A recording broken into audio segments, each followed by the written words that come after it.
September 12th. It will be in Vegas. And the opponent, let's just say he's from the other side.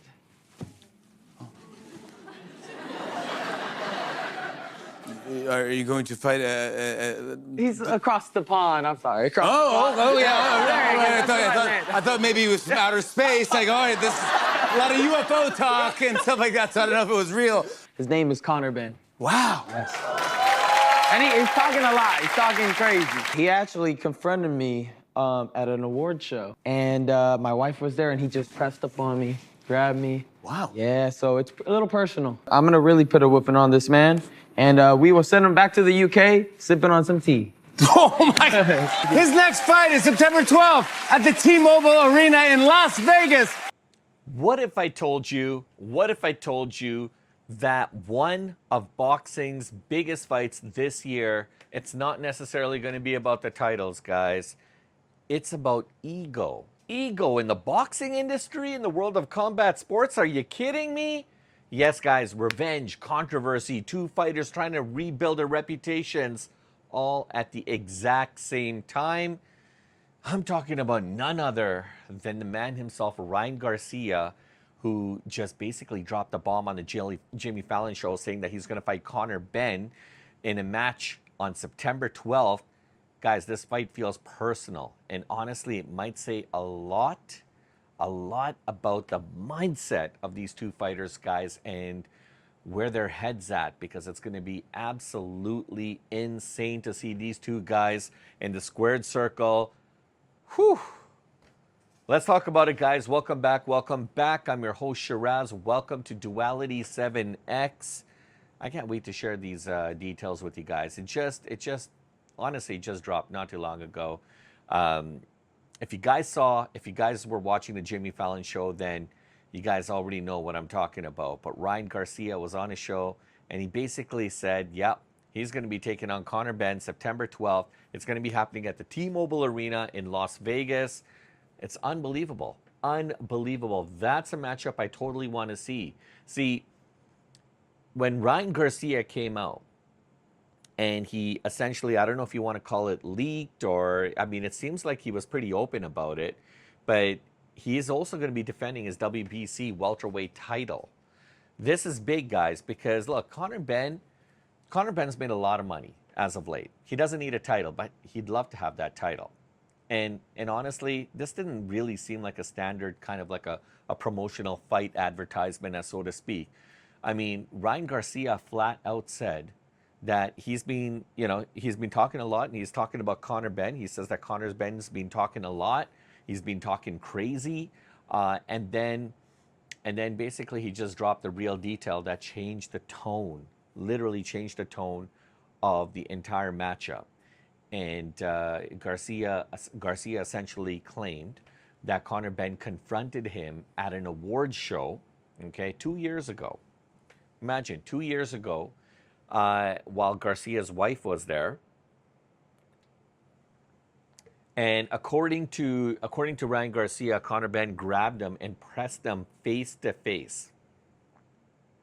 Now, we can't speak to the details of exactly what happened, but Ryan was pretty pissed about it, and suddenly this stopped sounding like a promotional advertisement or business, like matchup, like, you know, standard what happens in the world of boxing. This honestly started to sound a little bit personal, a little bit emotional, and whether you fully believe every detail or not, I mean, not honestly, I mean, not even at this point, because obviously, you know, these are the kinds of things that drive perception, and they fuel the intrigue and the vigor of the world of combat sports. But Ryan Garcia is trying to tell his fans there's some serious bad blood between him and Conor Benn.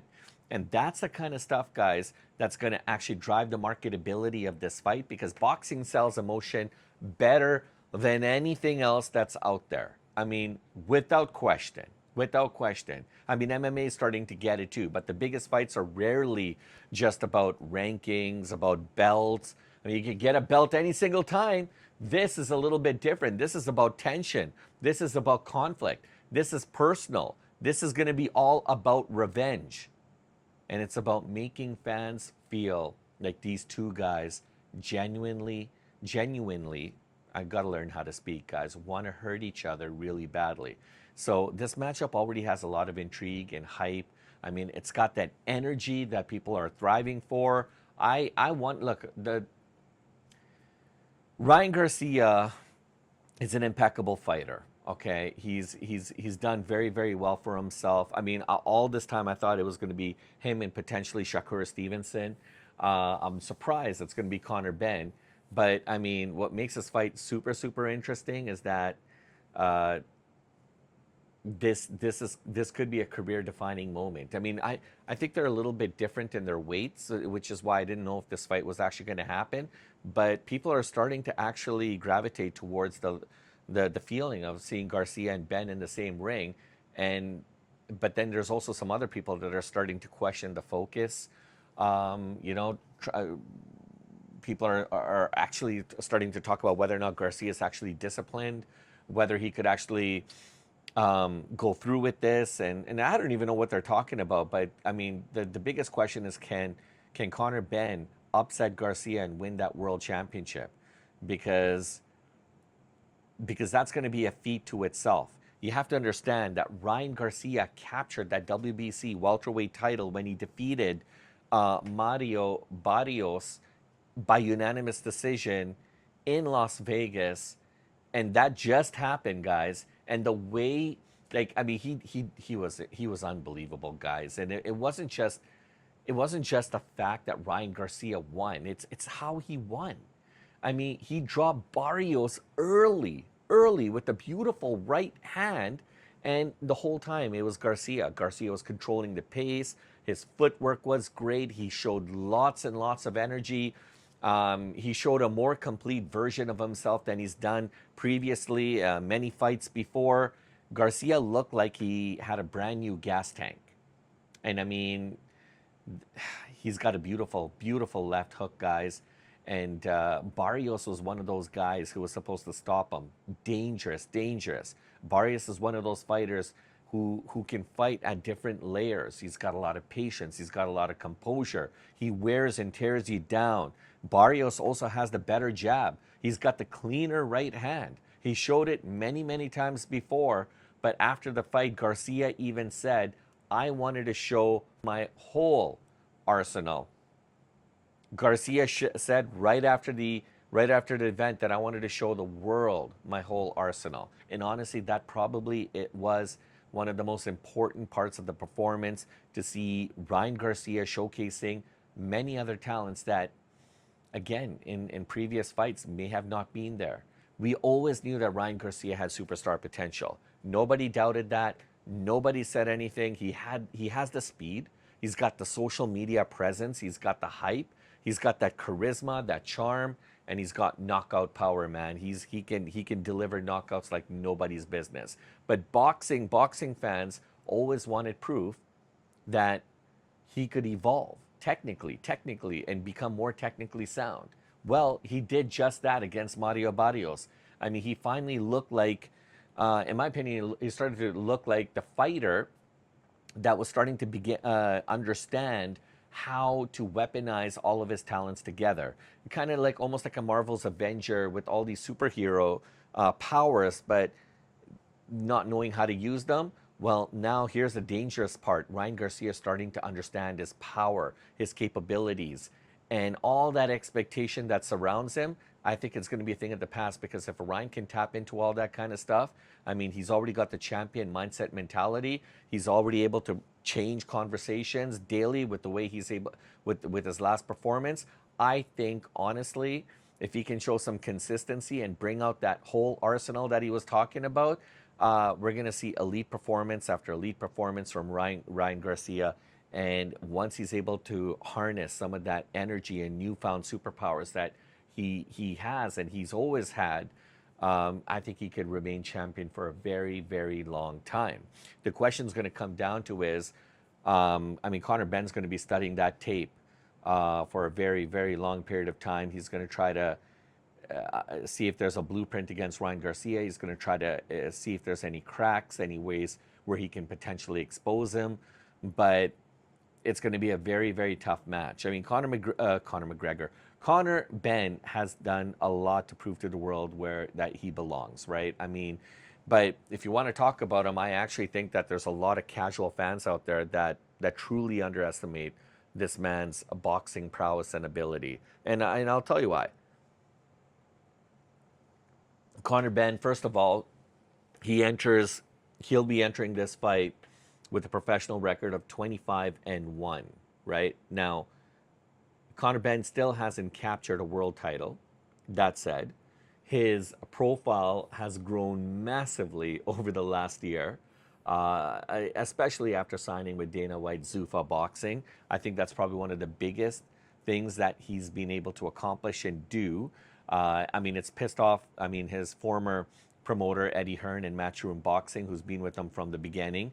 But there's a lot of different hidden storylines when it comes to that. But he signed a one-fight deal with Zuffa for a seven-figure deal.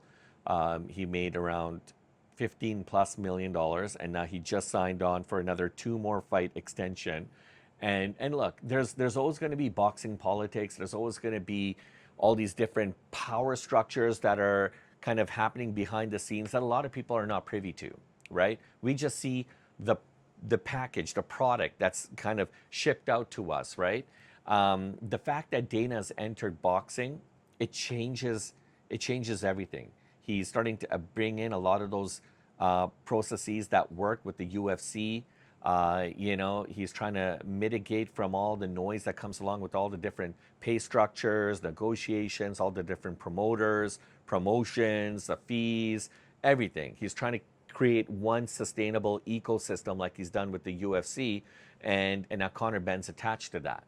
And that in itself already makes him more valuable because Dana White's got all the contracts in place, especially with the big networking companies. So from a financial perspective, Conor Benn can't lose, right? I mean, he's betting on himself with just 2 fights, but I mean, he's already made $15+ million on 1 fight. He's got 2 more to go. So Benn, is absolutely dangerous. He fights with emotion. He fights with his heart on his sleeve. He comes to you with that aggressive forward pressure. He works you. He grinds you. You know, those combinations he throws at you. He genuinely believes that he can break people mentally. And he's done it. He's done it in the past. I mean, I don't know if that's the reason why Chris Eubank Jr. wasn't able to win in his matchup against him.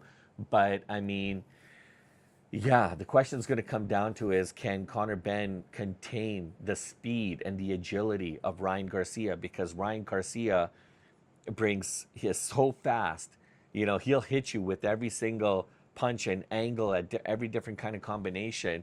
And Ryan Garcia is one of those fighters who could change the outcome of a fight with literally just a few punches and a few combos, right? And, Ben's going to have to learn how to contain against that explosiveness that Ryan brings. And it's not like Ryan's just unleashing all of that power in the first round and then he becomes gassed out. No, he's able to maintain his stamina throughout. And so he doesn't get gassed out. And that tells you that he's a very, very dangerous fighter. But neither of these guys want to lose. Neither of these guys want to lose to one another. Neither of these guys want to lose where it goes into the history book. So this is going to be really, really interesting, guys. It is a very dangerous and risky fighter for both these guys because legacies are on the line every single time these guys come out there, right? So, I mean, they have been trash talking a lot. They clearly don't like each other. But underneath all of that jazz and all of that noise, honestly, this could be more about redemption more than anything else. I wholeheartedly believe that. I think that's the part that I think one of the reasons why a lot of people are underestimating Conor Benn and what he's capable of doing. But at the same time, don't underestimate Garcia for all those fans for all the Conor Benn fans, because here's a guy again who brings a lot of that sheer crazy chaos elements into the ring at a very, very quick fashion, and he's been able to prove it almost every single time he gets in that ring. Now, both of these guys had suspensions that they had to deal with, failed drug tests, all kinds of like nonsense that kind of put them in a situation of suspension. But there's going to be fans on both sides that are going to be non-forgivable it is what it is, man. Those situations, unfortunately, permanently could have changed the way people perceive these fighters, and that's a reality. That's a reality of the business. You can't change people's perception, but you can definitely make them respect you by showing an amazing fight, right? So these kind of controversies can totally destroy a fighter's career. But weirdly enough, sometimes they even make fighters even more famous, right? Because both of these guys have a great social media presence, especially Ryan Garcia. I mean, when I think of both of these fighters, I mean, both of these guys have come back from moments of despair where there was some serious headlines and allegations and things that were brought forward about these guys. But these guys have been able to persevere, move forward, put the past behind them. That's what it seems like. And they've been able to conduct their business and move forward. And that's the most important thing. That's in itself is winning, right? I mean, and establishing yourself and building that reputation, building that credibility amongst their fan base, right? They're trying to improve their public images. Both of these guys are, and it's a, you know, like essentially both of these guys are out there trying to prove, right, their success and trying to show to their fan base and to show to the rest of the boxing world and the world of combat sports that they're legitimate elite fighters who have a lot of credibility and really value what it is that they do, right? And so once these guys enter that phase, that's a good sign. But both of these guys are very controversial, to say the least. And I mean, look, you honestly, you're literally one performance away from changing the narrative, changing what people think about you. But come September 12th for both of these guys, it is, I think, going to be deemed as a reputation fight. I think these guys are going to have to find a way to keep their emotions charged, but at the same time keep it contained so it doesn't get the best of them.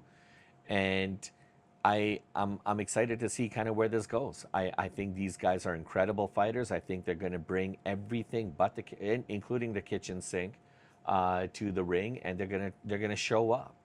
So whatever happens between these guys, I mean, you have to understand that on September 12th is not just a random date. September 12th is a big day in boxing because Saul Canelo Alvarez is going to be taking on Christian Mbili in Riyadh. I mean, guys, these are two major boxing cards, two different parts of the world in one night. So that's a huge day, huge weekend. I mean, this, if anything, if you're a boxing fan, you're in for a treat. You're going to watch some of the greatest fighters perform that evening. I mean, the sport is splitting, guys, into multiple power centers. Saudi Arabia is becoming a massive force in combat sports. They're starting to gain a lot of traction. A lot of big fights are happening there. Vegas still wants to remain the fight capital of the world. Dana's trying to disrupt the system through Zuffa boxing. Traditional promoters are trying to protect their territory. Guys, I can go on and on and on. Everything that I just said are like literally you can make headlines and storylines, and I could cut videos for each of those exact points that I was just talking about. But I mean, everything that's going on behind the scenes is just as important, because you know, when we're talking about trying to coordinate and facilitate a fight between guys like Ryan Benn, Conor Garcia, I mean, these are the key pieces of the battle, you know, of the fight that you have to try to figure out how to work with. And in today's world, honestly, star power is really going to carry these guys forward. Their social media presence, and you know, like, let's just look at Ryan Garcia, for instance, right? I mean, he represents something that promoters desperately want. They want a guy like him who checks off all those things that I mentioned before, a guy who can attract hardcore boxing fans and mainstream audiences. I mean, that in itself is absolutely rare. If I were to just send out a quick poll survey to everybody, more people would have probably heard of Ryan Garcia over Conor Benn.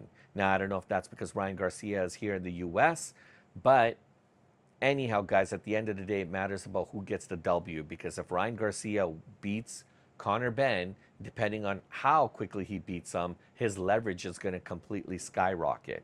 And then next thing you know, you've got mega fights, and these mega fights are going to be easier to negotiate because these fighters are going to start to get bigger paydays. And then, you know, especially when it comes to Ryan Garcia, he's going to be pretty much the king of the world as we know him. But if Conor Benn wins, Conor Benn, well, now Dana White has got to do some thinking, because then suddenly Zuffa Entertainment, or Zuffa Boxing, sorry, suddenly gained a huge, huge statement victory to one of the rising stars. And this is why these kind of fights matter so much beyond the squared circle. I mean, there's so many implications as to what could potentially arise from either of these guys winning. And there's a lot on the line, including the promotion and, you know, Dana White's, like, I mean, with Zuffa, if Conor wins, I mean, this is going to be absolutely huge for them. I wouldn't be surprised if Dana comes back and says, we're going to sign you to a long-term deal now, right? I mean, Conor Benn, Ryan Garcia honestly feels like one of those fights where the result essentially is going to reshape how we look at boxing and reshape the sport altogether, because both of these two guys can easily get it done, right? And they're trying to prove that they're no longer just boxers, they're bigger than boxing itself. These guys are social media giants. And it's going to be really, really interesting to see what happens, right? So this is an opportunity for Conor Benn to really punch out, get his chance to finally break in to the highest level of sport, where people were silent about him for many, many years prior to that. And in some cases even doubted him, doubted his capabilities, his in-ring capabilities. But for boxing itself, I think it's a win-win situation, because this fight represents something a lot bigger than what we had originally anticipated. I mean, the news just broke out that these two guys are going to fight. There's going to be new money, new rivalries, new power structure. Everything is going to change, and change for the better, because it's not just these two guys that are going to get paid. Believe me, guys, with the way the sport is evolving and with all the news surrounding these guys, other fighters are going to be pushed up, and they're going to get paid as well too. So this fight is starting to feel a lot less predictable, if you ask me, less controlled, and honestly, guys, a little bit more dangerous again. And there's nothing wrong with that, because that's the kind of stuff that's going to build a lot of leverage for this fight and equate to big, big dollars. So if you're paying attention, I'm paying attention, fans are paying attention, wow. And if this personal rivalry continues to escalate over the next few months, this could possibly go down as one of boxing's biggest attractions and pay-per-views. And it might even outclass the fight with Canelo's return against Christian Mbili. So, guys, September 12th, mark it in your calendars. It's going to be absolutely crazy. Guys, I want to hear your thoughts, your comments. What do you guys think? I talked about Canelo Alvarez, Christian Mbili fighting on the same night that Ryan Garcia and Conor Benn are supposed to fight. Which fight are you going to watch? I mean, if I have to break it to you guys, honestly, if this fight's going to happen in Riyadh, which it will, I'm talking about the Canelo Alvarez fight, you could probably watch that earlier in the day. And in the evening, you'll get to see Conor Benn and Ryan Garcia. But I want to hear from you guys. Who are you guys more interested in watching? And what are your thoughts? Put it in the comments, guys. I read all of them and I respond to all of them. And that's that, guys. You know, I hope you guys enjoyed this video. Please smash a like and subscribe. Hit the notifications so you guys never miss a beat. And before you guys go, please don't forget to watch one of these two videos, guys. And if you want to support our channel, you can do so by hitting the subscribe button for some exclusive content behind the scenes. Wear some of our Duality shirts, and if you do get one of the Duality shirts and you send me a picture of it, there's going to be I'm going to do a live shout out for you guys, and it's going to be absolutely incredible. So thank you guys for sticking around. Pleasure was all mine. I look forward to catching you guys in tomorrow's video.